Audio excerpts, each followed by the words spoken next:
the whale. This is the tail of a tiny snail and a great big grey-blue humpback whale. This is a rock as black as soot, and this is a snail with an itchy foot. The sea snail slithered all over the rock and gazed at the sea and the ships in the dock. And as she gazed, she sniffed and sighed. The sea is deep and the world is wide. How I long to sail, said the tiny snail.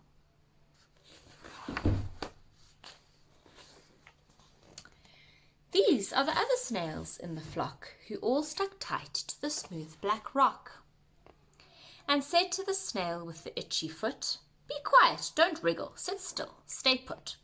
But the tiny sea snail sighed and sniffed, then cried, "I've got it, I'll hitch a lift." This is the trail of the tiny snail, a silvery trail that looped and curled and said,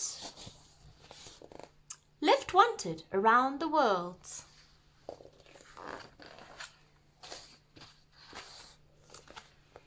This is the whale who came one night when the tide was high and the stars were bright, a humpback whale immensely long, who sang to the snail a wonderful song of shimmering ice and coral caves and shooting stars in enormous waves.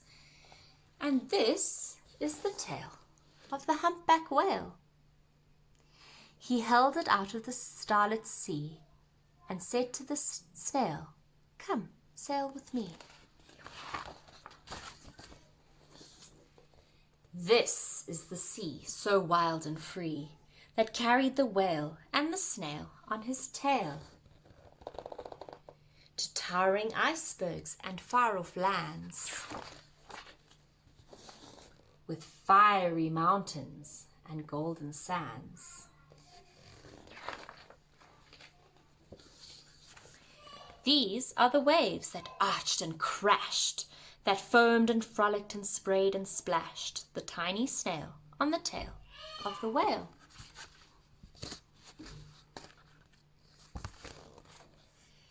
These are the caves beneath the waves, where stripy fish with feathery fins and sharks with hideous toothy grins swam round the whale and the snail on his tail.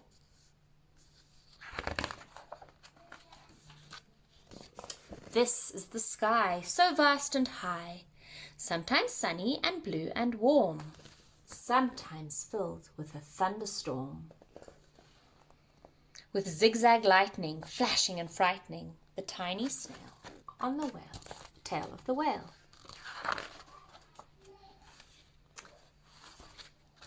And she gazed at the sky, the sea, the land, the waves and the caves and the golden sand. She gazed and gazed, amazed by it all, and she said to the whale, "I feel so small."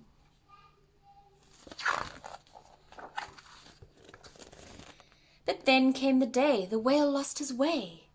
These are the speedboats running a race, zigging and zooming all over the place, upsetting the whale with their ear-splitting roar, making him swim too close to the shore.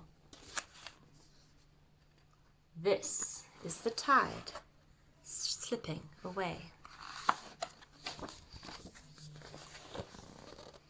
And this is the whale lying beached in a bay. "Quick, off the sand, back to sea," cried the snail. "I can't move on land, I'm too big," moaned the whale. The snail felt helpless and terribly small. Then, "I've got it," she cried, and started to crawl. "I must not fail," said the tiny snail. This is the bell on the school in the bay, ringing the children in from their play. This is the teacher holding the chalk, telling the children, "Sit straight, don't talk." This is the board, as black as soot. And this is the snail with the itchy foot. "A snail, the teacher turns pale. "Look," says the children, "it's leaving a trail."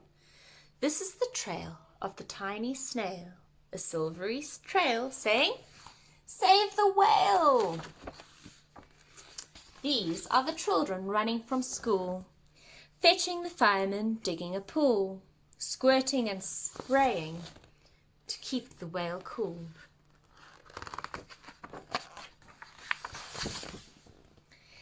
This is the tide coming into the bay, and these are the villagers shouting, "Hooray!" as the whale and the snail travel safely away.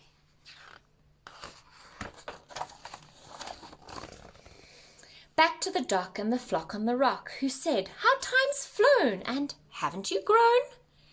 And the whale and the snail told their wondrous tale of shimmering ice and corals and caves, and shooting stars and enormous waves, and of how the snail, so small and frail, with her looping, curling, silvery trail, saved the life of the humpback whale. Then the humpback whale held out his tail, and on crawled snail after snail after snail.